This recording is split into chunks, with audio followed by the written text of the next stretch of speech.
Have you ever found yourself in the middle of like a heated argument and you were just wishing you had the superpower that you could make yourself disappear? But what if I told you that you already possess unique gifts that can turn any conflict you have into opportunities for growth and for deeper connections with others? Are you ready to really discover how to be a superhero in your own conflict resolution story? If so, you're going to want to stick around. My name is Jake Talbert. I'm the founder and chief giver over at the GIVER Method. If you're new here, welcome. The GIVER Method, we're all about helping people to identify their gifts and superpowers so they can identify the right people to influence and to make an impact on, so they can deliver value to them in as many ways as possible, and that each engagement, interaction, discussion is as effective and eager as possible. The outcome is what we call relationship riches and helping people step into who it is that they were meant to be.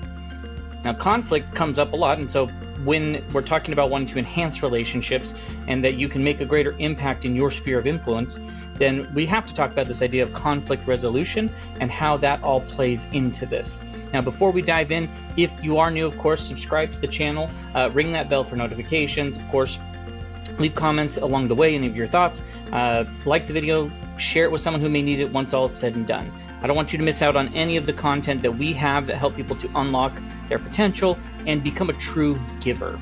But today we're diving into this topic that, it affects all of us. We can't avoid conflict, so let's identify ways of conflict resolution. But we're not just talking about ordinary ways to handle disagreements. We want to explore unique gifts and superpowers that help to just change arguments into amazing opportunities for growth and connection. So I want to dive deeper into that. We're going to talk about the GIVER Method along the way, and it's the GIVER Method's idea of conflict resolution to turn superpowers you may have into just conflict busting tools or whatever that may be. I don't know. I just made that up. So what I'm going to do is I'm going to go through different principles, different ideas, different pieces to it. And as I do, what I'm going to do is present some details, maybe tell stories sometimes, but I'm going to give you an action item after each and every one of them. I highly recommend that you grab a piece of paper or open up a note, take down notes on this, so that way you can go back and implement the action items. It's not about what happens in this video. It's not about you listening to this thing, but it's about putting into motion and into action the things that can make a change when conflict does arise. So I highly recommend that you do that as we go through. So diving into it, our first principle is all about this idea of active listening as a superpower. Now, active listening is one of those things that comes up so many times in the GIVER Method book, and when it comes out next month, I'm sure you'll be able to read it and see that. It's so critical as a part of this idea of being a giver. It's not just about hearing words, but it's about being fully engaged with others' perspectives. Active listening, it really is one of the most powerful tools that you can use for resolving any sort of conflict, yet it's probably very underutilized. It's like I said, it's about hearing what they're saying. It's about fully absorbing the message, both spoken words and unspoken emotions behind them. When you practice active listening, you're going to be showing the other person that their thoughts and feelings matter, which significantly reduce any tension in the conflict. True active listening, when you're really doing it, it means being present in the moment and suspending any internal dialogue that you may have and refraining from trying to plan what your response is while the other person's talking. It's a skill that requires patience and focus, as well as the ability to ask deeper questions, clarifying questions, or paraphrase what the person is telling you in order to make sure you accurately understand that. Often, conflicts, of course, are fueled by emotions. We're going to talk a lot about that.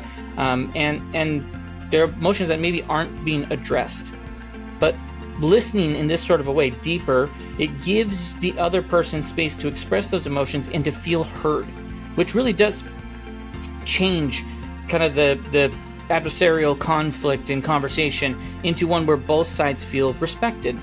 Now, this can be a superpower, but it doesn't just resolve the immediate issue. It fosters stronger, more trusting relationships for long term. I remember being in a company meeting where I found myself at odds with the founder of our company, and we were going back and forth in a disagreement. And then I paused and I thought to myself, wait, we don't normally disagree like this. And so the fact that I took that moment to step back and truly then listen to what he was saying, I realized that what he was actually trying to do was he's trying to help rather than criticize the situation. And this really does illustrate this importance of listening without any sort of assumptions. So the action item here is going to be that in the next time you're in conflict or a disagreement, focus on listening entirely. Gosh, you could just do that in every conversation and see improved results. But just absorb what the other person's saying, and after they finish, summarize what you heard to ensure you heard what they said correctly. Now, a second principle that we're going to cover is about the idea of developing and using empathy as a superpower. Now, empathy is the ability to truly connect with another person on emotional state, on the emotional level, and through the world, and see the world through their eyes. It's not just about agreeing with them, but about validating the emotions of their experiences. In conflict resolution, when those emotions run high, people often feel misunderstood or dismissed. And when you have empathy, you acknowledge those feelings, which can help to diffuse the tension and open the door to productive dialogue that could be happening there. When you use it as a superpower, you allow yourself to connect with others, but what their frustrations are, what their fears, or maybe their desires are, and that connection is really going to develop trust and understanding. It's that bridge between two conflicting perspectives. When you genuinely show that you understand the other person, how the other person feels, whether you agree or not, you really do create a safe space for compromise, and it encourages the other party to soften their stance because they feel their emotion is being respected. I can remember a time where, even as I was trying to make a difficult decision, now this is, potentially going to be entering into a very difficult situation of trying to make a decision about someone on my team. And I was struggling with it because I knew that the change is going to impact their lives. And I was going back and forth on this, and I was almost disagreeing with a mentor of mine going through and him saying, no, you need to make a move. You need to make this change. And it wasn't until he stepped back and he recognized my stress and he recognized where I was coming from on this. And then he was able to actually offer me support without judgment. This shows how empathy doesn't just resolve conflicts, but it can also strengthen relationships as we go. So the action item is going to be that in your next conflict, take a moment to imagine how the other person might be feeling. What pressures or concerns might they have that maybe you haven't considered? The third principle that we have is all about tapping into creative problem solving as a superpower. Now, this is where you can really shine by thinking outside the box to find resolutions that benefit everyone involved. Conflict, it's often seen as a roadblock, but when you creatively think and creatively problem solve, you can transform it into an opportunity. Your creative, problem solving gifts and superpowers allow you to step outside of traditional approaches and find innovative solutions that are going to benefit all parties involved. Rather than focusing on the limitations or the constraints that often dominate conflict, this is going to encourage you to look at the situation from many different angles and think of new, maybe mutually beneficial ways to resolve them.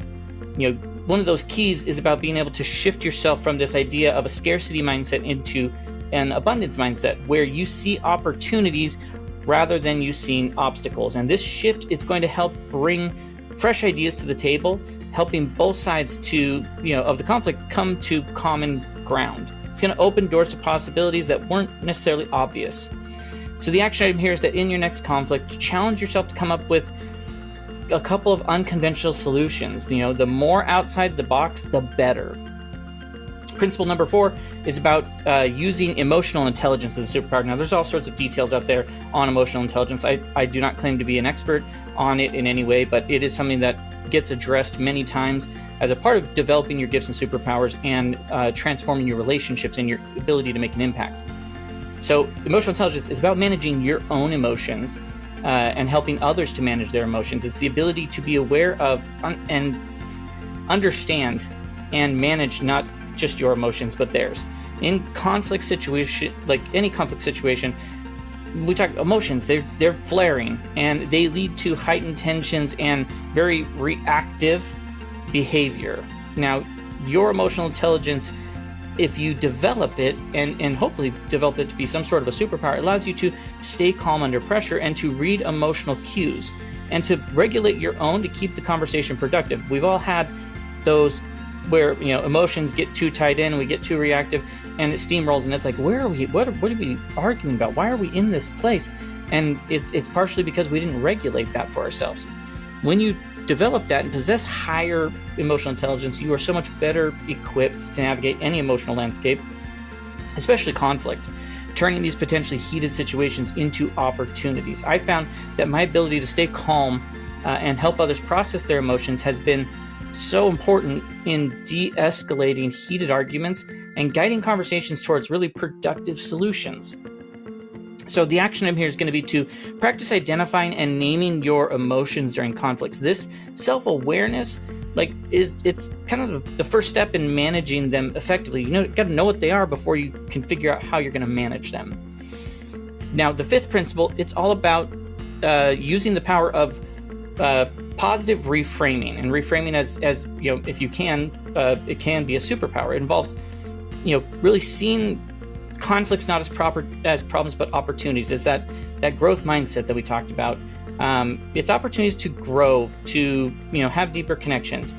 It really is the ability to change the way that you perceive a situation in a conflict and really change how the direction it could go by reframing it that way. Instead of seeing conflicts as these negative events that should be avoided or feared, positive reframing allows you to view them as opportunities for growth and deeper understanding and stronger relationships. This shift is, this shift in your perspective changes the energy of any conflict, moving it away from blame or resentment towards curiosity and collaboration, which we'll talk more about here in a bit. Positive reframing invites you to ask questions like, what can I learn from this situation? Or how can this conflict help us grow together? This really does help defuse any defensiveness that you may have, making it easier to find common ground. Now, I see positive reframing used all the time. In this world that we're in, there's so much negativity, there's so much negative opinions, and people have so many negative outlooks on their lives or on their current situations. And the more that I've been able to help others reframe in this way, the more that I see the positive change in their lives and their relationships improve and their situation improve, and then be able to make a greater impact on the world. So the action item here is that next time you're in a conflict, ask yourself, what could I learn from this? How could this make our relationship stronger? Which may be difficult in the moment, but I encourage you to do it. The sixth principle focuses on developing mediation. I mean, mediation can be a superpower. I know some people who are amazing at it. Now, it's about being able to guide people through their conflicts without being directly involved. And this being a superpower that could allow you to remain neutral and objective while facing, while facilitating, productive conversations between two other people.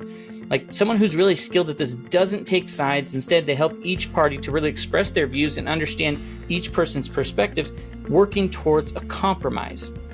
Now, it requires patience, it requires diplomacy, and the ability to create a safe space to be honest in your communication.